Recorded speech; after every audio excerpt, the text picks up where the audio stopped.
Sveiki, tai šiandien susitinkam 10 mūsų epizode. Kartu su mumis yra Paulina Kiškytė bei Miglė. Sveiki, aš būsiu antra vedėja, užduosiu keistus klausimus kartais. Kartais ir į temą pataikysiu. Ir aš Agnė.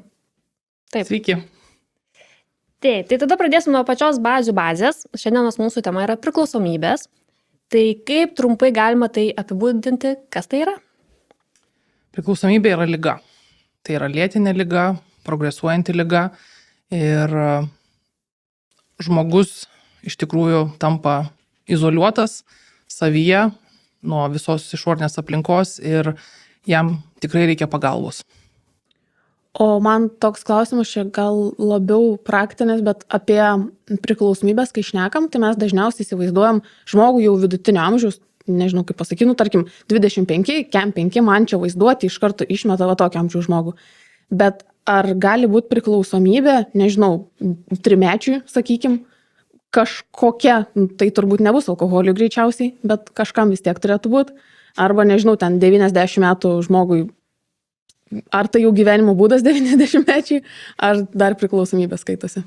Na, priklausomybė trimečiui nebent nuo mamos, greičiausiai. O visa kita, nuo ankstyvos paauglystės, tikrai turiu pacientų, kurie tapo priklausomi 13, 14, 15 metų ir tai amžius nelimitas, bet turbūt limitas yra tai, kada prasideda pirmieji pabandymai, tai gali būti ir labai jauno amžius, 90 metų ir paskui jau tęsiasi žalingas įprotis ir gali išsivystyti priklausomybę. O koks tas dažniausias pabandymas kieno? Alkoholio, narkotikų, dar kažkokių kitų dalykų, apie kurių galbūt mes nesusimastom, kad jie yra? Dažniausiai bandymai paauglystėje prasideda nuo cigarečių, turbūt toks dažniausias pabandymas. Pirmoji cigaretė, aišku, įsigudrina klijus uostyti ar dar kitas medžiagas lakiasias. Na ir aišku, paskui alkoholis dažniausiai. Pirmieji pabandymai, jau narkotinės medžiagos būna sekantis žingsnis. Tai realiai tas pats žmogus gali praeiti nuo cigarečių, ten kažkokių klijukų iki alkoholio, ar, tarkim, žmogus pradeda alkoholį vartoti, ir va tada susirga alkoholizmu. Ar būna tas toks pereinamasis laikotarpis tarp medžiagų? Nežinau, ar gerai paaiškinu, ką noriu paklausti.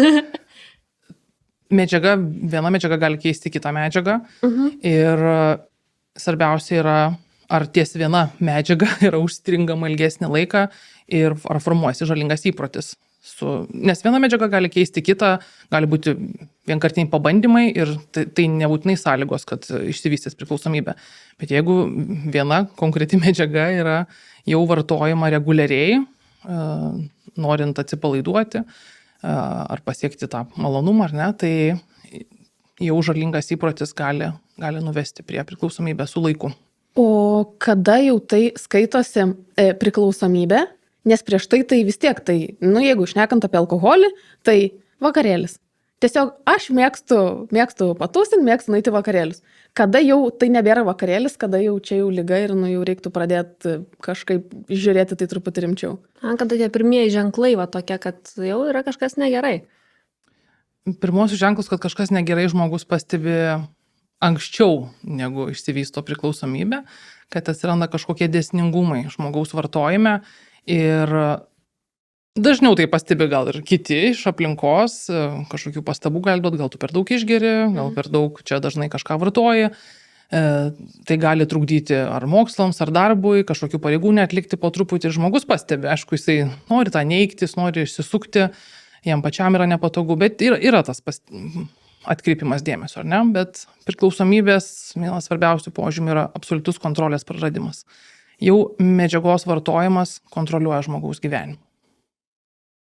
Kaip tai pasireiškia? Tas kontroliuoja žmogaus gyvenimą, jis, tarkim, nedaro savo kažkokių darbų privalomų, ar ten išleidžia per daug pinigų tom medžiagų pirkimui, įsigijimui, ar kažkokie kitokie neadekvatus veiksmai vyksta? Kaip tai atrodo? Taip, labai teisingai visus punktus išvardijot, vienus iš punktų, ar ne, tai tas visiškas kontrolės praradimas ir atsirandanti beprotystė vartojime, jinai atsiranda visur. Žmogus gali nebeiti į darbą, išleisti visus pinigus, pradėti vogti, iš artimųjų pasimti pinigus, manipuliuoti kažkaip, kad jam yra reikalingi finansai, ar ne, ir pasikeičia žmogaus, aišku, išvaizda, elgesys, bendravimas, nukenčia santykiai, tai tikrai labai labai daug sričių gyvenime yra paliečiama, kai yra prarandama kontrolė ir dažniausiai jau tas aukščiausias pikas yra ta visiška beprotystė, kai jau yra daug ir to neadekvatumo, kur kitiems atrodytų, na, kaip tu čia taip gali pasielgti, o liga valdo žmogų. Ir dabar kalbi kaip apie praradimo kontrolės, kad čia žmogus nebekontroliuoja, atiduoda pinigus ir taip toliau. Bet aš, pavyzdžiui, esu susidūrus su žmonėm, kurie prisistato kaip funkcionuojantis alkoholikas. Čia dalykas, ar čia pasiteisinimas labiau? Taip, yra tokia forma priklausomų, tokia rūšis, ne, priklausomų žmonių, kurie sugeba išlaikyti tam tikrą dar balansą gyvenime, ir eiti į darbą, ir atlikti tam tikras pareigas. Šiek tiek kontrolės jie įneša į savo gyvenimą, nes dažniausiai jiems labai yra svarbus jų įvaizdis ir didžiulis yra atsakomybės jausmas, galbūt kažko pasirūpinti ar šeima ar kaip. Ir dar pavyksta kurį laiką, bet dažniausiai atsitinka kas lėtinės kitos ligos ar jeigu alkoholizmas su kepenim problemos, pavyzdžiui, kad jau funkcionuoti fiziologiškai nebeišeina galiausiai. Ar ne, tu gali kontroliuoti gal gyvenime tas sritis, bet organizmas, na, jis nėra amžinas, ar ne? Tai čia gaunasi kaip stadija. Tiesiog viena iš stadijų. Tai viena iš rūšių, kad žmogus gali funkcionuoti gyvenime, atlikti tam tikras savo pareigas ir užduotis, bet galiausiai, na, protas, psichika gali nebeatlaikyti, ar ne, ir kūnas, pats kūnas. O yra kažkoks dėsningumas, kad labiau funkcionuoja, tarkim, sergantis alkoholizmu ar narkotikam? Ar yra kažkoks dėsningumas, ar tiesiog čia ir labiau lemia ne kam tu esi priklausomas, nuo ko, o nuo žmogaus charakterio savybių? Ir taip, iš tiesų, kaip ir minėjau, tos žmogaus charakterio savybės būtų didžiulis įskiepytas atsakomybės jausmas, sąžiningumo, kiek jau ten dar išlieka, nes dažniausiai nukenčia šitos dalis priklausomybei, bet kita dalis yra apie pačią medžiagą. Iš tiesų, narkotinės medžiagos, na, jos iš tiesų žymiai greitesniais tempais veikia žmogaus smegenis ir žmogus gali patirti psichozės epizodą ir tiesiog su alkoholiu tai užtrunka ilgiau. Jo, aš čia, matau, mes po truputėlį nueidinėjom. Aš dar noriu labai vieną klausimą paklausti. Aš nežinau, ar jis čia make sense šiuo atveju, bet yra kažkokie bruožai pas žmogų, nežinau, veido ar charakterio, kad, nu, vat, šitas žmogus bus labiau linkęs negu šitas. Kažkoks, galim išskaityti. Nu, iš veido išburti ne, bet charakterio... Gal, nu, kažkokie. Taip, tam tikri dėsningumai, tam tikros kategorijos, ar ne, kur žmogus būtų labiau linkęs tapti priklausomu, taip yra. Aišku, pirmiausia, polinkis. Mes paveldim polinkį, jeigu mūsų giminiai, šeimoje, artimiausioje, tai yra sergančių priklausomybė, ar ne. Tai jau didesnis šansas sukritus dar kitiem faktoriam mūsų gyvenime mums tapti priklausomais. Taip pat, kaip tas žmogus užaugo, jeigu buvo tikrai labai sunkios sąlygos, tam tikros emociškai trauminės patirtis, ar ne, tai jis jau yra pažeidžiamesnis ir jau sunkiau susitvarko su savo emocijom, su visais iššūkiais gyvenime, gali atsirasti kažkoks impulsyvumas, tai tie žmonės yra labiau linkę paskui gyvenime su atsiradusiom problemom nesusitvarkyti patys, o griebtis medžiagos, kuri nuramins tuo metu ir atrodys, kad išsprendžia viską arba tau leidžia atsitraukti nuo realybės, nu, kitą dieną realybė ateina iš naujo.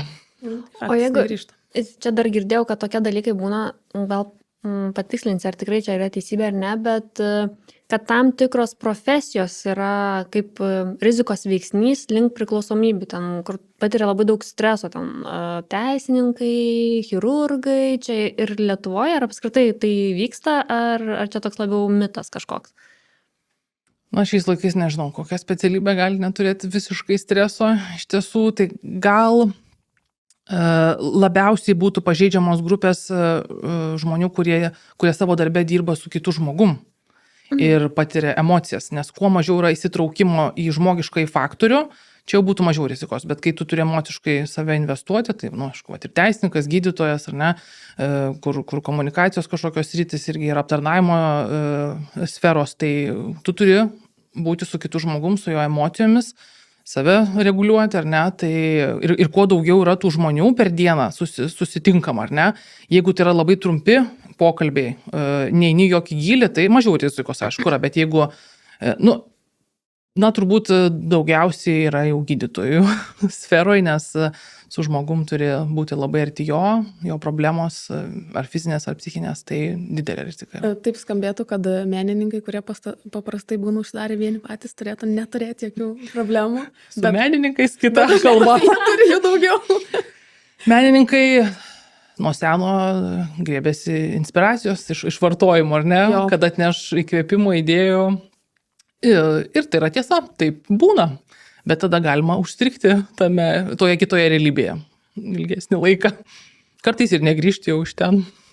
Jo, tai dabar sakom, kad alkoholis, ar čia kažkokios psichotropinės medžiagos gali duoti tokį impulsą. Esat turėjus pacientų, kurie pradėjo vartoti ir labai į meną persiverti. Tokį, kad, kaip dabar pasakyti, pramušė ant meno, jau kai matom, kad čia yra liga, jau vis tiek žmogus vartoja, jau čia, aišku, smegenis paveikia šitas, ten, nežinau, vaizduoti ar kažkas atsiranda, bet, kad tas požymis galėtų būti. Galėtų tai būti požymis, kad įsikvepia. Na taip, dabar iš atminties net keliauja joks toks paveikslas paciento, kuris dėl to, kad turi priklausomybę, tai jau pramuštų, kaip sakote, tą meną. Turėjo menininkų, kurie tikrai labai sunkiai norėjo atsisveikinti su vartojimu ir eiti į blaivybę, nes tikrai buvo labai labai įsitikinę, kad tai paveiks jų kūrybą. Tai šitų pavyzdžių, nežinau, netėjo atgal, negaliu pasakyti, kaip baigėsi, bet tikrai buvo tas labai stiprus įsitikinimas, kad aš kuriu ir aš esu apsvaigęs ir tai yra visiškai kitaip, tada yra kūrybinis blokas, kai aš nevartoju. Tai čia dar sunkiau įveikti priklausomybę, kai tave ne tik medžiaga veikia, bet ir įsitikinimas absoliutus, kad Taip. tu būsi nebe tu. Taip, dvigubai jaučiasi. Ir pavyko išsikapstyti tiem žmonėm ar... Gal pradėkime nuo to, kad išsikapstyt, kaip aš sakiau, priklausomybė yra lėtinė liga ir nėra pasveikstama. Žmogus visą gyvenimą turi savim rūpintis, kad jis išliktų toj blaivybėj, tai pasveikti neišeina, kad čia yra ta klaidinga mintis, kad praeis 5 metai, gal aš jau mokėsiu gerti ir jau galiu iš karto pabandyti iš naujo ir viskas bus gerai, kad aš kontroliuosiu procesą. Tai yra klaidingas įsitikinimas, kurį labai mėgsta mūsų pacientai pasitikrinti eigoje gyvenimo, kad gal jau dabar aš mokėsiu saikingai. O yra tokių atvejų, kur nebandė pabandyti, kad dabar aš mokėsiu. Buvo tokių, kad, gydausi, kaip ir šiam laikotarpiu pagijau ir viskas. Ir sakykim, kad jis daugiau nebeatkrito ir savo tvarkingai gyveno toliau. Buvo tokių atvejų ar dažniau atkrenta? Kad žmogus įeitų į tą ilgalaikę blaivybę, dažniausiai būna daug pabandymų tam sveikime su daugeliu atkirčių, nes atkirtis yra ligos dalis, nes tai yra lėtinė liga, tai recidyvas keičia remisiją, tai tas atkirtis keičia tą blaivybę susilaikymo periodą ir dažniausiai daug ir ne vienas būna bandymas gydytis ar ne, ir kol galiausiai arba pavyksta arba ne, būti ilgalaikiai blaivybei. Tai ta kelionė dažniausiai užtrunka. Tai realiai tokių žmonių, kad būtų nedaugiakartinis tas remisijos būsena, praktiškai nelabai yra.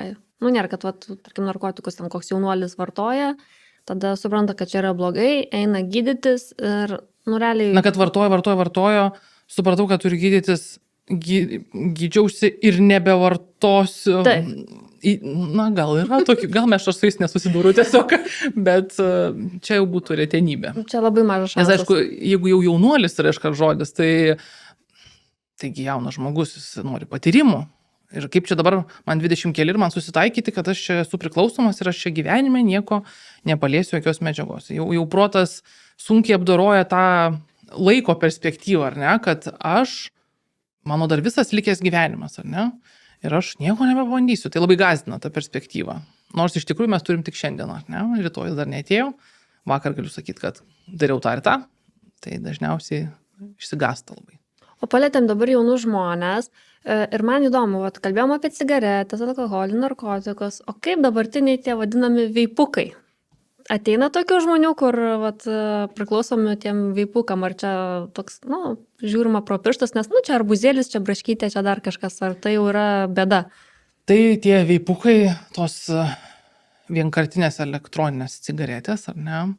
Ne, čia jie nesikreipia dėl to, iš tiesų dėl rūkymo ant rankų pirštų galiu suskaičiuoti, kiek būtų kreipęsi, bent jau per mano praktiką, aišku. Tai čia ta priklausomybė, dėl kurios nesikreipia iš tiesų. Bet jinai realiai egzistuoja? Priklausomybė rūkymui? Elektroniniam vienkartiniam cigaretėm. Tai jau būtų bendrai rūkymui, nes vis tiek tu įkvėpi, tu rūkai nikotiną. Tai yra ta medžiaga pati, tai jau ne pačiam tam pagaliukui. Aišku, tai ritualas yra, bet smegenys pripranta prie nikotino. Nes būna labai daug jaunų žmonių, tai netraktuoja kaip rūkymo, nes, nesmirda, nėra to tokio kažkokio kvapo, nėra, kad geltonuotų nagai, ten dantis ar dar kažkas, čia vat kaip saldainį, suvartoji ir viskas.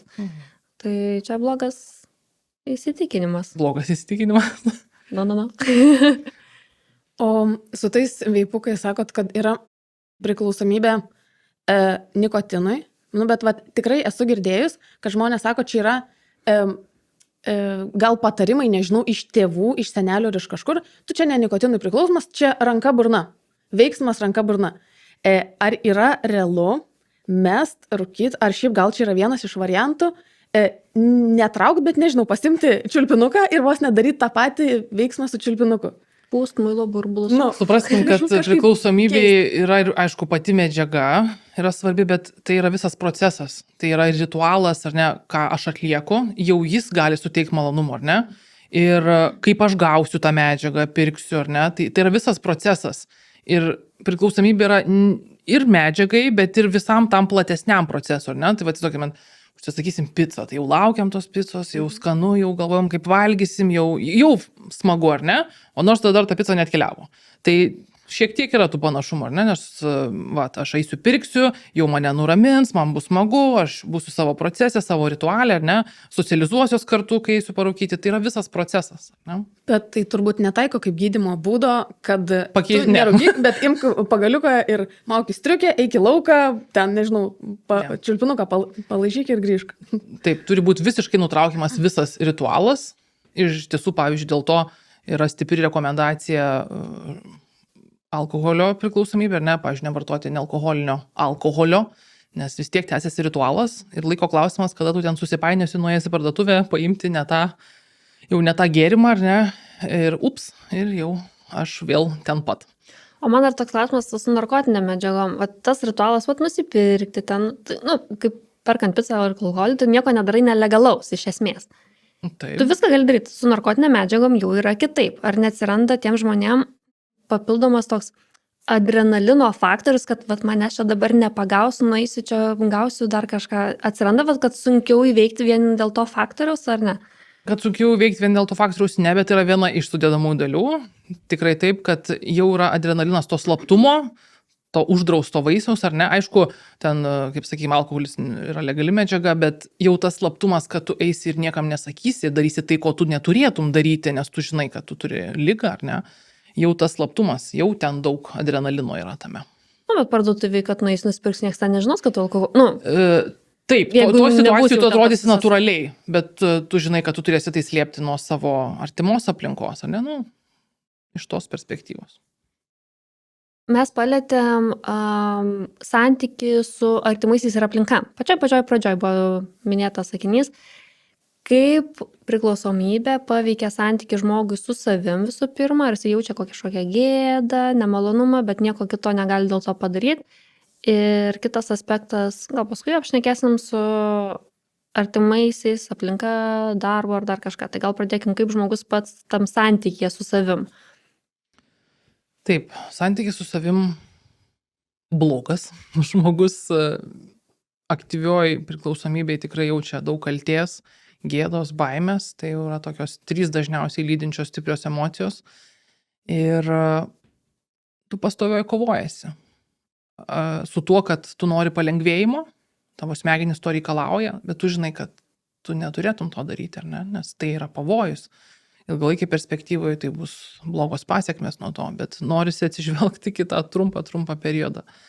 Tai santykis su savimis tikrai pasikeičia. Žmogus daug įtampos jaučia, nerimo, pastoviai su savim Bet čia kovoti. gaunasi toks gan keistas dalykas, kai tu siekdamas, iš principo, aš kaip manau, iš savo pusės, tu bandytum apsisvaiginti tam, kad tu atsipalaiduotum, o paskui apsisvaigini, bet nebegali atsipalaiduoti, nes jautiesi kaltas, nes apsisvaiginai ir toks jau gaunasi užburtas ratas, tu iš principo... Na, kai jau nei tu vienai pusei apsisvaigini, jau. tuo metu ten kalčių nejauti. Tuo metu tu esi savo euforijoje, tu esi savo apsvaigime, jau kai išsiblaivai ir ateina dažniausiai ir abstinencija, kad jauti trūkumą medžiagos, yra įvairūs simptomai, aišku, priklausomai nuo medžiagos, tada jau visa puokštė tų emocijų ir atkeliauja kartu su tuo. Ir kaip tada teisingas būtų, net nežinau ar teisingas, bet koks, kaip žmonės renkasi dylint su tuo, nes tu gauni visą krūvą emocijų, kurias tu ką tik nuspaudai, nėra, kad jos dvigubėja, tu jas nuspaudi, trigubėja, vėl nuspaudi. Žmogus renkasi vartoti tam, kad Taip, jų nejaustų. ir galiausiai kažkada tu, jeigu jau supratai, kad turi priklausomybę, tu bandai išsiblaivyti ir tada tau grįžta visos emocijos už, nežinau, už ten 50 metų.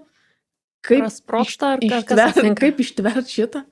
Tai va, jie ir bando ištverti vartodami, kad viso to nejaustų, bet aišku, galiausiai pasirinkimas veikti, jeigu jis yra tikras, tai žmogus jaučia, kad jis nebegali nei vartoti, nei nevartoti, tai yra tokia būsena, kai tu nebežinai, kur būti su savim, ar ne?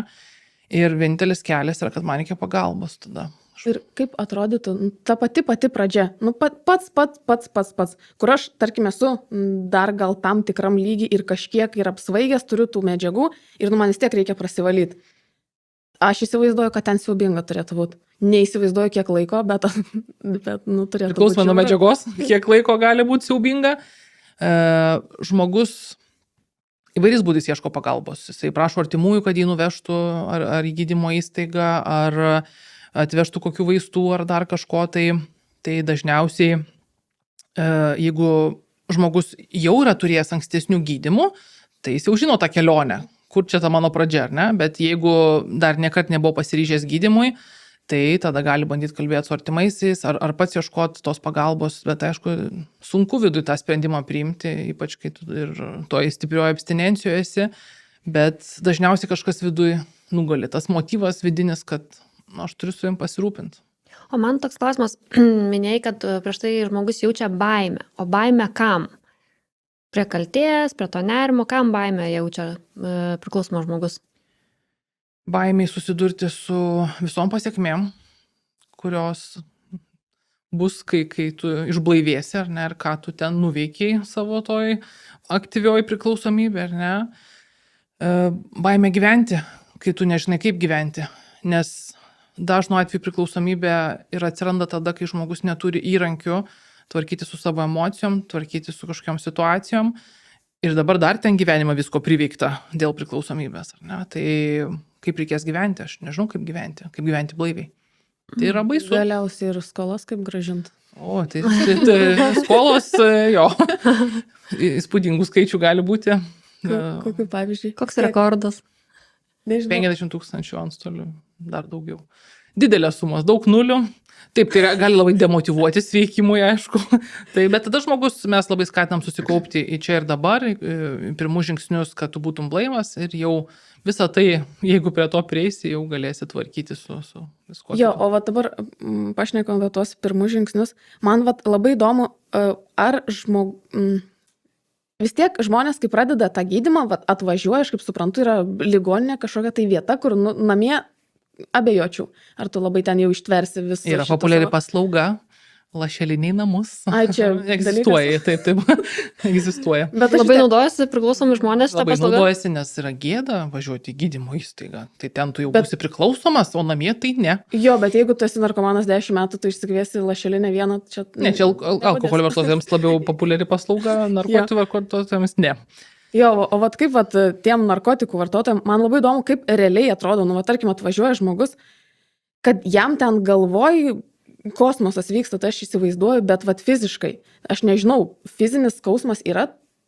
Priklausomai nuo medžiagos, kuri buvo vartota. Yra ir šitas. Jeigu yra, pavyzdžiui, opiatai vartoti, na, dabar fentanilis yra rinkoje, tai raumenų skausmai, spazmai visokie Ir skrandžio. kiek kankinasi taip žmogus.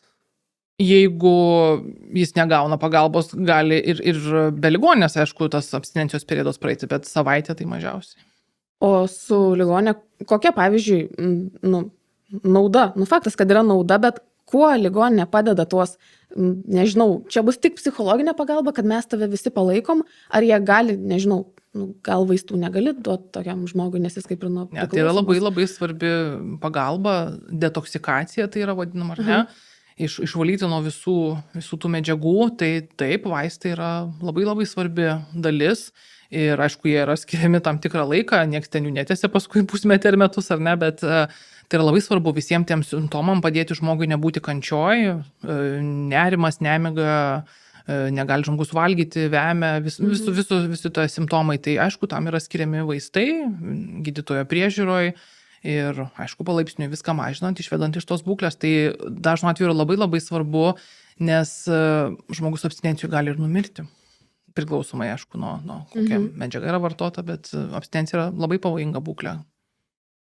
Kažkaip įsivaizdavau visada, kad, nu, tu vartoji vaistą, tai tau čia ir yra, nu, ne vaistą, bet kažkokia tai medžiaga, tai yra esmė, kad išsivalytų medžiagų. Tikrai niekada nežinau, kad reikia, nu, yra taikomas ir medikamentinis gydymas, kas iš principo irgi yra ta kažkokia medžiaga. Taip. Toks truputėlį kaip ir pakeitimas tam tikrą laiką. Tam momentui taip. O mes palėtėm gydymą, o koks būtų pats pirmas žingsnis, vat kaip žmogui, kur kreiptis, kur daryti, ar čia atvažiuoja į skubią pagalbą ir sveiki, man reikia pagalbos, ar kažkur kitur, tai tu kaip elgti žmogus arba jo artimasis, kur nukreipti tą žmogų, kad jis jau nori pagalbos.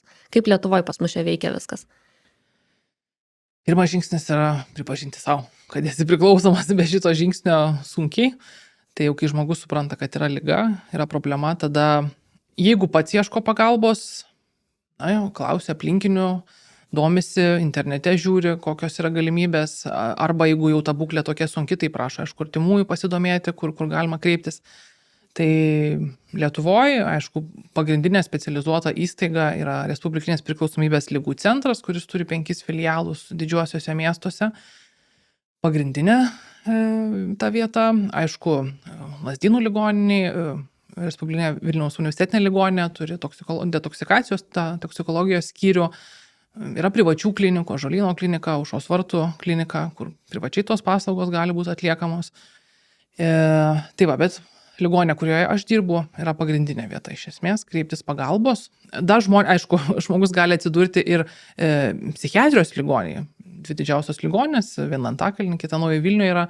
Tai jeigu ištiko psichozės epizodas, delyro epizodas dėl alkoholio, tai tada žmogus gali atsidurti, tada jau greitai pagalba kviečia, kad kažkoks yra neadekvatus elgesys ir žmogų veža į ligoninę. Kartais jau net jam pačiam ten nelabai suprantant, kuris čia važiuoja, bet taip. Tas retas atvejis, kai nori, nenori, važiuoji. Taip, būna tų atvejų, kai nori, nenori, važiuoji, esi pavojui savo aplinkai. Tai turbūt ir rajono gyventojams jau tada reiktų eiti iki artimiausio, nežinau, greitosios ar kažkur, kur artimiausia būtų pagalba, bet rajono gyventojams, nes didžiosiuose miestuose tai faktas yra filialų, bet ten, nežinau, gyveni kur nors, nežinau, Biržų rajone. Taip, rajono gyventojai tada jau dažniausiai kreipiasi į savo šeimos gydytoją, psichiatrą savo poliklinikos ir turi gauti siuntimą ir tada jau į artimiausią didįjį filialą kreiptis pagalbos. Aišku, jeigu žmogus pats supranta, kad jis yra priklausomas ir jam pavyko jau kažkiek dienų išbūti blaiviam, sklinda žodis apie tai, kad yra anoniminių alkoholikų, anoniminių narkomanų grupės, tai jau tokios savipagalbos grupės, žmonės gali tiesiog pabandyti ten apsilankyti susirinkime ir nuo to gali irgi prasidėti sveikimas, nebūtinai aišku nuo gydymo įstaigos. Visokie keliai yra įmanomi. O šiaip buvo tokiu atveju, kad nueina į tą anoniminį klubą dar vartojantis asmuo ir su savimi iš to klubo draugelį už rankytės ir išeina kartu toliau vartoti. Yra tokių atvejų buvę? Aišku, kad yra buvę tokių atvejų. Ne, kad tai susiras jau čia savo kažką į porą, bet kad po susirinkimo eis ir pavartos, tai tikrai taip gali nutikti. Pagrindinė taisyklė, ar ne, yra, kodėl žmogus ateina į susirinkimą, tai užtenka tiesiog noro nevartoti, tai yra svarbiausia. Bet dažniausiai, jeigu yra vizualiai stebimas žmogaus apsvaigimas tam tikras, tai yra taisyklė, kad jis gali tik klausytis, jis negali kalbėti ir gali tik taip dalyvauti susirinkimą, arba, aišku, gali būti ir išprašomas iš susirinkimo, jeigu trukdo visai procesui. Tai va, bet kad po susirinkimo gali kažkas ten viduj sujudėti ir išeini į barą ar dar kažkur, tai ne viena istorija tokia. Tikrai taip. Tai kartais net geriau, jeigu esi ilgai remisijoje, tiesiog net neiti į tokius susirinkimus, nes gali atkrist dėl net, Priešingas procesas dažniausiai ilgalaikė remisija kaip tik padeda išlaikyti grupių lankymas. Tokia kaip savipagalbos grupė, kur eini savo toliau priminti, kad šita liga apie mane, klausaisi visų bendražygių, kurie turi tą patį tikslą, ar ne, ir kad nepamirštum, kad liga yra, kad po metų negalvotum, kad gal aš jau čia galiu kažkaip pabandyti vartot, gal viskas gerai, taip save kontroliavau. Čia viena iš tų taisyklių, kai žmogus susimaišo pats. Dėl vieno karto nieko neatsitiks, ne? Taip. Apsidovanosi. Ir yra ta taisyklė, pirmos taurelės taisyklė, kad pirmo nekelti, nes jau tada bus ir antras, ir trečias, ir taip toliau. Savęs neapgauti. Tai kartais užtrunka. O šnekant apie tas grupės, aišku, turbūt visi esame matę tų filmų, kur duoda žetoniukus. Lietuvoje taip yra, duoda to žetoniukus. Taip, duoda žetoniukus, taip. Bet čia yra toks jau pasaulinis standartas, tu turi turėti kažkokį tai daiktą, kuris tau primintų. Čia apie tai. Ir primintų, kad tu esi tos grupės narys, primintų, būna žetonėliuose išgraviruota, kiek tu laiko esi blaivus, arba, tarkim, tas jų šūkis tik šiandien, ar ne, tik šiandien man reikia susilaikyti. Tai 24 valandos, rytojus dar neatėjo, svarbu šiandien. Tai turi labai tą simbolinę reikšmę žmogui.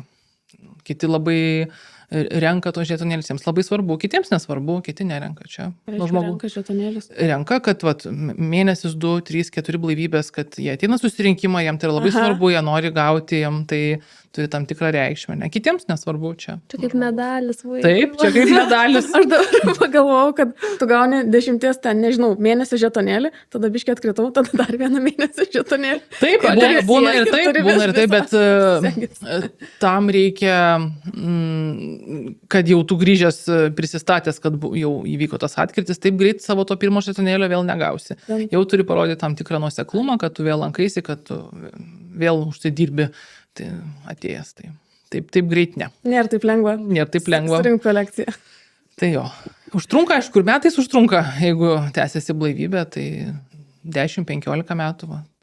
Šiandien kaip tik sveikinom vieną pacientą, kad 15 metų buvo užsukęs pasidžiaugti, taip. Tai tos istorijos įkvepia, aišku, labai ir mūsų pačių darbą, kad stengtis toliau padėti.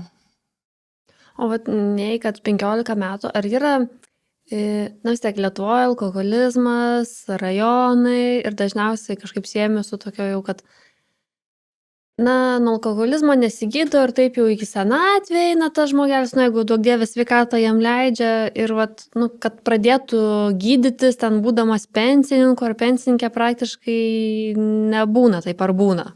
Pas mus ar jau taip jau kaip pradėjo ten prieš 50 metų, taip ir vartoja iki šiol.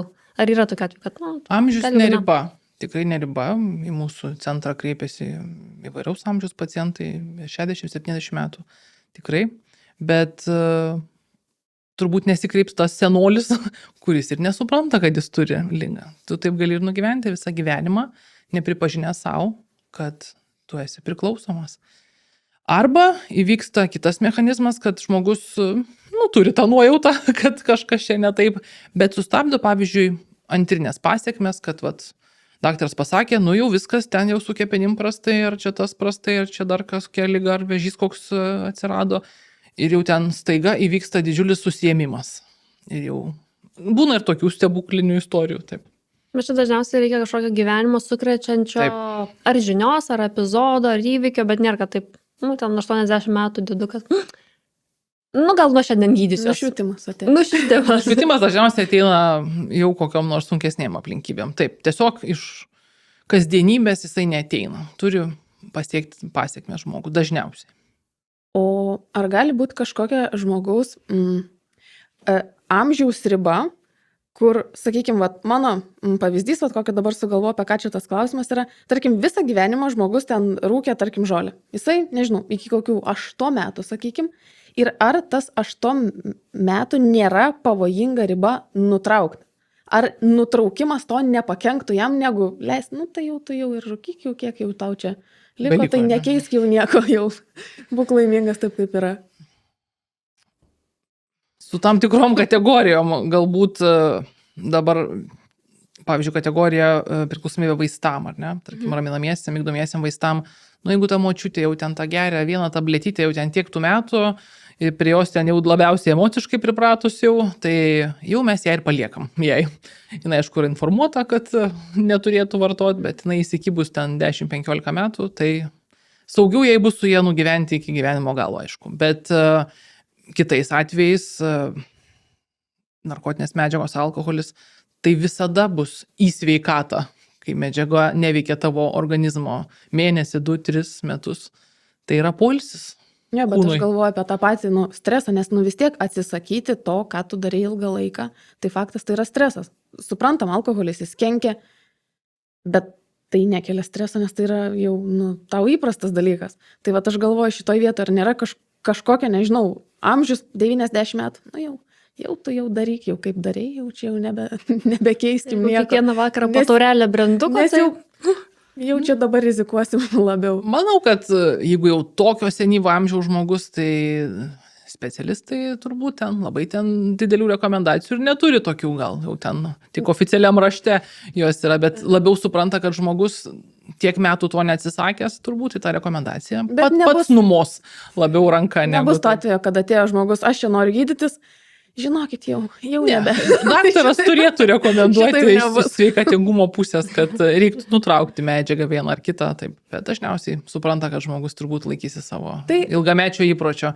Ir kai kuriais atvejais gal net nelabai apie tai kalbės, bet jau ten tik dokumentuose nuguls, kad rekomendacija tokia ir tokia. Tikėtina, kad ir neteis.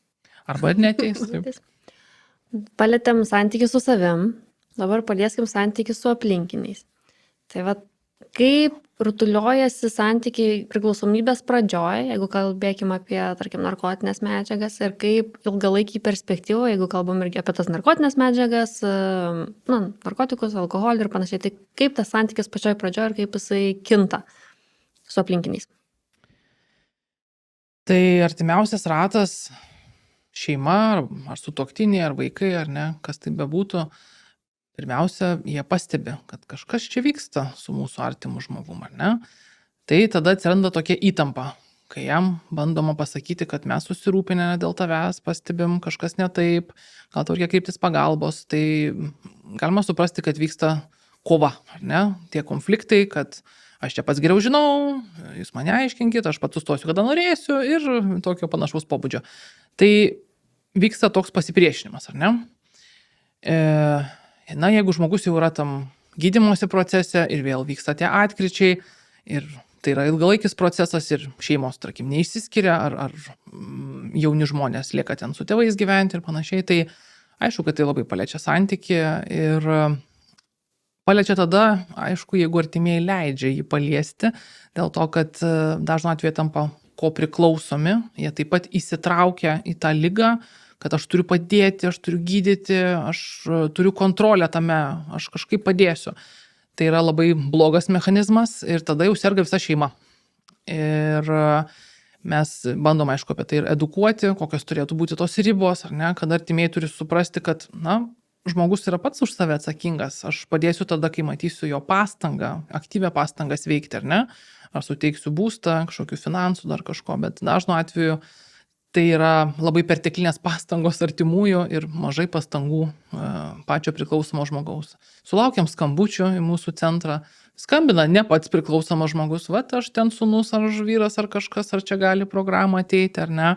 Nu, mes sakom, lauksim skambučio iš paties žmogaus, ar ne, rodint tą iniciatyvą. Tai iš tikrųjų, aišku, santykis yra apskritai vienas sunkiausių gyvenime dalykų, išlaikyti santykį, ar ne, ir jame būti, bet va tos ribos jos dažniausiai išplaukia. Ir labai sunku atrodo, kaip aš dabar tą savo artimą žmogų atstumsiu, jam nepadėsiu, jausiuos kaltas, ar ne, jamgi reikia pagalbos, bet turim suprasti, kad ligoje yra daug manipulacijos. Tai santykiai iš tikrųjų nukenčia, labai nukenčia. Tai realiai artimasis turėtų kaip nesielgti tokiu atveju, jam visiškai nepadėti finansiškai, kad žmogus pats, turėtų iš kur gauti finansų, kad galėtų palaikyti savo, tarkim, būstą, ten maistą pirkti ir panašiai, kad nebūtų tos perteklinės pagalbos. Ką reikėtų žmogui daryti ar nedaryti, va tokie kertiniai dalykai? Ko nedaryti, tai neprisimti atsakomybės už žmogaus veikimą. Kaip tas galėtų atrodyti, jeigu tai yra mano vaikas, kaip man neprisimti už savo vaiką atsakomybės? Už vaiką tu turi prisimti atsakomybės, jeigu tu yra nepilnametis. Ne, jis jau pilnametis. Jeigu pilnametis, vis tiek jis vaikas, tai... Taip. Čia didžiulė vidinė kova visų mamų. Kaip jos neprisimti? Brėžti ribą, kad jeigu tu išpildai tos reikalavimus, tu pats kreipiesi pagalbos, eini, gydaisi, aš matau, kad tu esi blaivybei, tada ten bus tokie pagalbos punktai. O jeigu nesigydo? Tu nori, bet o jis nenori. Labai dažnas atvejis ir tai būna labai daug gailėjimo ir labai daug mąstymo apie tai, kad tu gali kontroliuoti, tai jeigu aš matysiu, kažkaip tai sukontroliuosiu, gal sakysiu, tu nevartok, ar dar kažkaip čia saugosiu. Tai yra ta pagalba, kuri paskui leidžia daug metų parazituoti ir gyventi kito sąskaitą. Tai tu gelbėjai, tas neveikia, tu bandai kontroliuoti, aišku, nieko tu nesukontroliuosi, bet kaip suprast, kad jau yra ta riba, kad jau matau, kad aš jau viskas, gal jau tu jau ir dabar jau eik, nes tu amžinai tai jo taip nelaikysi, kiek... Galima, tikrai galima, tokių istorijų labai daug yra. Aš tikiu, kad galima, bet jau kaip jau susiprast, kad jau nebereikia ir nežinau, ar gal čia drastiškai nuskambės, bet kada tas variantas jau vyti iš namų, nes jau žinok, jau aš nebegaliu. Prie to varianto einama dažniausiai daug metų, kad jau vyti iš namų, bet emociškai tai yra labai sunku. Ir dažnu atveju būtų labai geras sprendimas ateiti artimiesiam, konsultuoti su specialistais, kur jau čia jų pagalba turėtų turėti ribą, ar ne. Dažniausiai mes nematom tų artimųjų ir dėl to tas mechanizmas yra tiek užsisukęs, nes ir tie artimieji pakankamai nesulaukia tos pagalbos, tos žinios, kaip jiem iš tikrųjų elgtis tose situacijose, tai tie tokios iškreiptos pagalbos mechanizmai ir keliauja toliau. Tai viduj, aišku, žmogus kaip ir jaučia, kad jau yra per daug, jau daug kartų buvo per daug ir finansiškai visaip kaip, bet ta meilė, tas ryšys, tas galvojimas, kad aš padėsiu savo buvimu, savo rūpesčiu, tai labai išsikreipia, nes aišku, žmogus toliau manipuliuoja ir tas šokis jisai vyksta.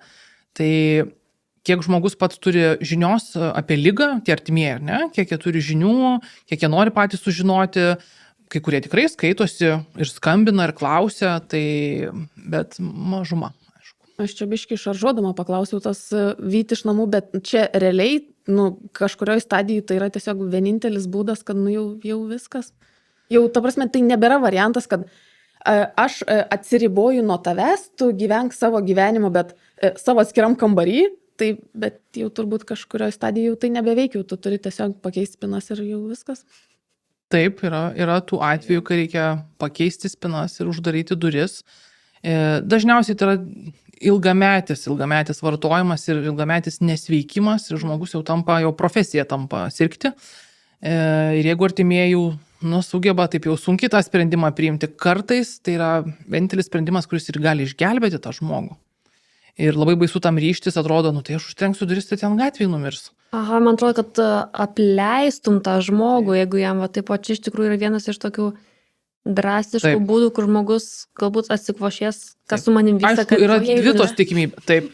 Ir tu turi žmogus tai yra didžiulė baimė apie tai, kad taip, taip gali nutikti, bet suvokti tą ribą tai nėra mano atsakomybė. To žmogaus veikimas nėra mano atsakomybė, nesvarbu, kad tai yra mano vaikas, tai yra mano vyras, žmona, ar ten koks artimasis. Vat suprasti tą savo ribą ir aišku, tai yra apsimestinis suvokimas, kad mano kontrolė kažko padės. Iš tikrųjų, niekas nepadės, jeigu Tau žmogus, pačiam. taip, jeigu žmogus viduje neturi to motyvo, kodėl aš noriu sveikti, tai yra tik iliuzija, kad kito pastanga kažkom gali padėti. Jis gali padėti, jeigu tu esi priėmęs sprendimą gydytis. Tai daug labai gali būti naudingos pagalbos iš kito ir žmonės labai džiaugiasi, kai jam gali padėti. Bet be tos pastangos ne. Kitaip nebus. O minėjai, kad tas žmogus artimasis gali kreiptis dėl informacijos, tai irgi tos pačius priklausomybių centrus kreipiasi ir galima tik konsultaciją, Taip. kaip artimajam, kad pas mane tokia bėda, kaip man elgtis, kaip ką drąsiai galima. Taip, žinoma, kad taip. Tikrai galima atvykti konsultacijai. Aš net nežinau, kad taip galima. Aš galvoju, kad į tas institucijas eina tik žmonės, kurie yra priklausomi savo noru, kad artimiesiam, Yra, Kaip nors, tu nepriklausomas? nežinau, internete pasiskaityk. ne, tikrai artimiesiam reikia daug pagalbos, palaikymo, supratimo, informacijos ir yra ir specialios programos paruoštos, kaip dirbti su artimaisiais ir mūsų psichologai dirba, tai jeigu jie kreipiasi, tai tą pagalbą mes galim suteikti. Būna palydyti tiesiog artimai, užduoda kažkokį klausimą specialistui, tai visada mes laukiam, jeigu nori sužinoti daugiau, kaip elgtis, kaip nesielgti, kaip jūs sakote, aišku. O būna, kad ateina į tas konsultacijas kartu su žmogum, kuris yra priklausomas. Būna, tada mes trumpai pašnekam keliese, tada jau atsisveikinam. Nes aišku, žmogus turi likti tas, kuris ir bus gydomas. Tai Aišku, vat aš kaip tik tą patį Ne, pagalvojau, aš ar turiu nesigula kaltų į atvirkščiai. ligoninę. Ateina konsultuoti žmogus, kuris yra nepriklausomas ir jį palydi priklausomas žmogus. ne, tokio varianto jau atvirkštinio tai nesu sutikus. Bet priklausomas pavyzdys, čia pagydykit mano žmoną ar ką, kad jau čia jinai galvoja, kad man gydytis reikia, ar ne? Ne, tokio varianto. Ne, nu kad negydytis, bet, nu, tarkim, aš žinau, kad ten, tarkim, va, mano nežinau, vaikas, vyras ar dar kažkas serga, aš noriu žinoti daugiau informacijos, atsitysiu ten savo tą žmogų, dabar sėdėk, klausyk, kaip mane konsultuos ir va, žiūrėk, mane primokys, kad jeigu tu blogai elgsies, aš tave turėsiu vyti iš namų. Aš iš tos perspektyvos, kad... Nu, tokių konsultacijų, kad jau tiesiog būtų ir priklausomas žmogus ir artimieji, ir kad tik orientuota būtų į artimą ir paklausykit jūs priklausome. Ne, taip nevyksta. Įdomi O gal naudinga būtų?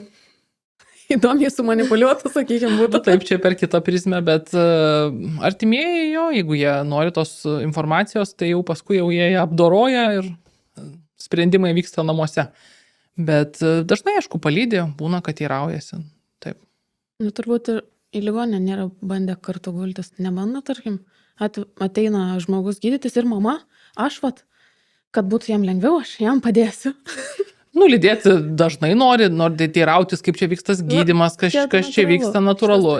Ir vėl tai yra apie tą kontrolę. Aš kontroliuosiu procesą, aš kažką žinosiu, jūs man pasakykit, kas čia bus ir ar pasveiks. O neatsako kartais į klausimą, kodėl tas žmogus tapo priklausomas kažkam, kai ateina, nu, tarkim, mama su super ekstra kontrolė.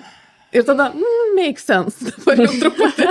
Na, būna tokių bruožų, kad tu gali nuskenuoti greitai santyki tarp tų dviejų žmonių, koks tai bebūtų tas ryšys, tam tikrą dinamiką, gali atsispindėti tam tikrų dalykų, kad gal tai prisideda, aišku, nebūtinai priežastis, bet prisideda prie besitęsiančios priklausomybės. Gali, aišku, tai būti. O va tas priežasčių žinojimas, kad čia, tarkim, nuskenavom tą šeimą, matom, kad čia gali būti mama biškiai įsikišus, gydyme kažkaip atsispindi, pasikeis gydymas, nu, va, tarkim, žmogaus, kuris galėjo pereiti priklausomybę nuo labai kontroliuojančios mamos ir, tarkim, kitas žmogus turi priklausomybę, bet va, tokio santykio su mama neturėjo.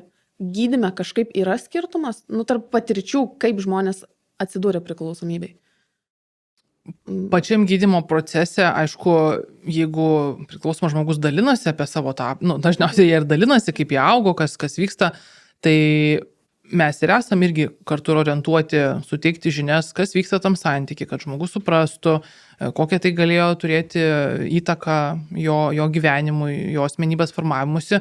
Tai labiau per tą prizmę, kad mes atkreipiam dėmesį į tai tuos santykius, nes santykis ir santykių ir gyvi esam, ar ne? Ir mūsų santykis užaugina ir toliau gyvenime mes juos turim. Tai labai labai svarbu atkreipti dėmesį į tai. Nu, bet metodas iš principo nesikeičia. Kad vienam taikysim vienokį metodą, kitam Šiaip iš tikrųjų- modelį Ne, visai kitokį. Modelis yra tas pats, bet visada tai yra individualus gydymas, ar ne? Kiekvienam mes suprantam, kaip prie vieno prieiti, prie kito prieiti, vis tiek tai yra individualu, kiekvieno istorija yra skirtinga, tai Čia gal labiau aktualu būtų remisijoje, tada kaip, kad jeigu vat, jaučia, kad priklausomybė atsirado arba ją lėmė ar turėjo rizikos kažkokios, ta kontrolė perdėta kažkokia artima, kad galbūt kai žmogus jau yra remisijoje, kad atsiribot nuo to žmogaus ir nuo tos kontrolės, kad negrįžtų atgal prie priklausomybės. Gal čia... Artimieji gali šiek tiek trukdyti blaivybei, kai labai ryškus jų nepasitikėjimas, aišku, tai yra suprantama savaime, kad tu man įrodyk, kad tu jau nebegersi. Nu, užsakymas sudėtingas yra, nes įrodyt, nu, tu nei sau gali, nei kitam, kas čia pažiūrės į priekį, ne? Tai jau vien toks užsakymas jau yra blogai. Jeigu žmogus to, tu man įrodyk, kad tu niekada to nedarysi. Niekada net krisi, ne? Tai yra jau neįmanomas lūkestis priklausomam žmogui ir vien iš to gali kilti konfliktai, tas visas čia aš tave jau čia kvapas užuosiu akis parodyk ar ne, tai yra aišku iš nesaugumo, iš nepasitikėjimo, bet žmogų, kuris yra blaivybė, tai gali labai labai erzinti, labai provokuoti, kad, nu, va, žiūrėk, taigi aš tiek pastangų dedu, čia 3 savaitės nevartoju, dar tu čia manim netiki, ar ne?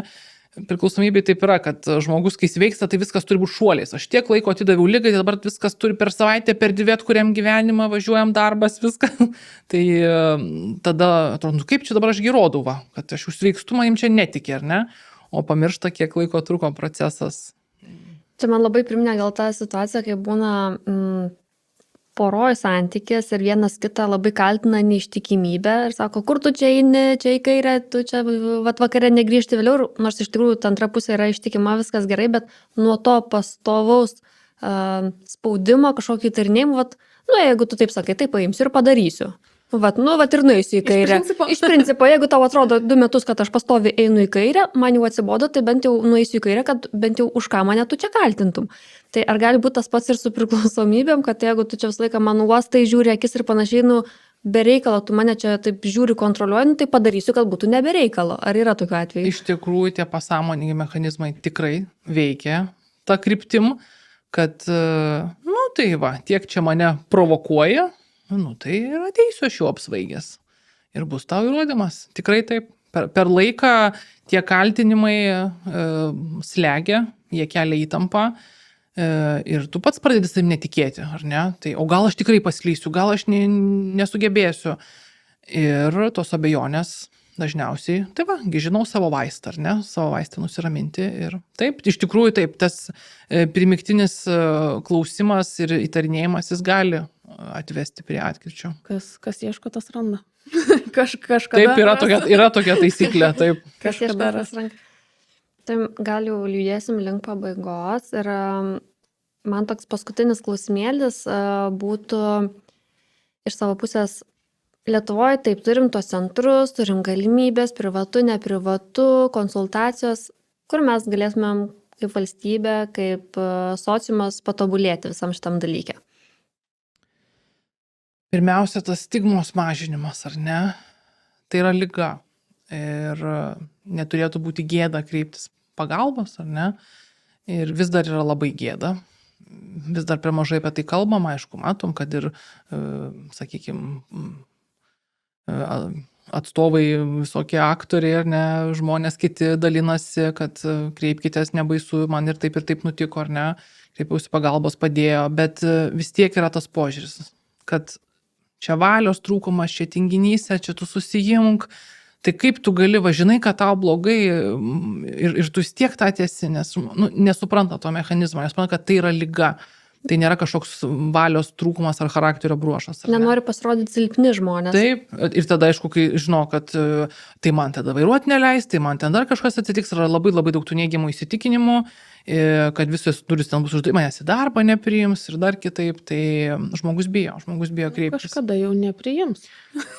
Taip, jeigu aišku jau pats, taip, čia gali būti užburtas ratas, kad nesuprantu, kad jeigu nesikreipsiu pagalbos ir darbo nebus, jau galiausiai greičiausiai jį nenueisiu, bet tikrai yra labai daug tų neigiamų įsitikinimų apie tai, kad gėda, yra gėda sirgti, gėda kreiptis pagalbos, aš turiu slėpti, tai to švietimo dar daugiau visuomenės, kad afišuoti, kur kreiptis, kokie žingsniai ir kad svarbu.